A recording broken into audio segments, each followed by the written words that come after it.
ఈ 2025లో కూడా డబ్బు గురించి తెలియకుండా కొంతమంది జీవనం కొనసాగిస్తున్నారు అంటే మీరు నమ్ముతారా?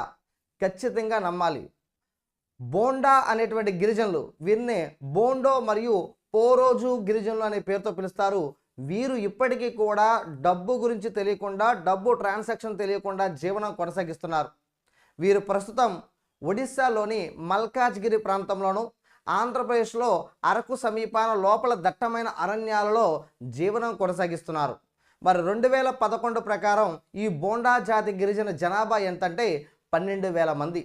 మరి వీరి యొక్క జీవనం ఎలా సాగుతుందంటే అక్కడ వస్తు మార్పిడి పద్ధతి ద్వారా వారి యొక్క జీవనం కొనసాగిస్తున్నారు.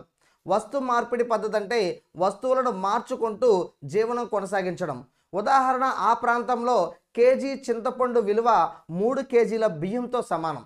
మరి అక్కడ పురుషులందరూ కూడా అటవీ ఉత్పత్తులను సేకరించి, వేటలను సేకరించి స్త్రీలకు అప్పచెప్తే స్త్రీలు వాటిని సంతలకు తీసుకెళ్ళి వస్తు మార్పిడి పద్ధతి ద్వారా జీవనానికి కావాల్సినవి తెచ్చుకుంటారు. మరి ఇక్కడ స్త్రీలు పురుషులు ఇద్దరు కలిసి పోడు వ్యవసాయాన్ని నిర్వహిస్తారు.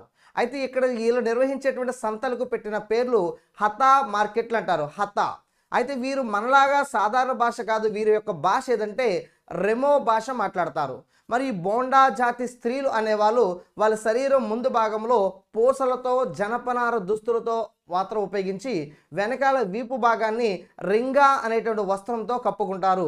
అటువంటి సాంప్రదాయాన్ని కలిగి ఉంటారు. వీరిలో ప్రతి ఒక్కరూ కూడా తలకు గుండు చేయించుకుని ఆ గుండుకి తరుబా మరియు లోబిడా అనేటువంటి హెడ్ బ్యాండ్లను ధరిస్తారు.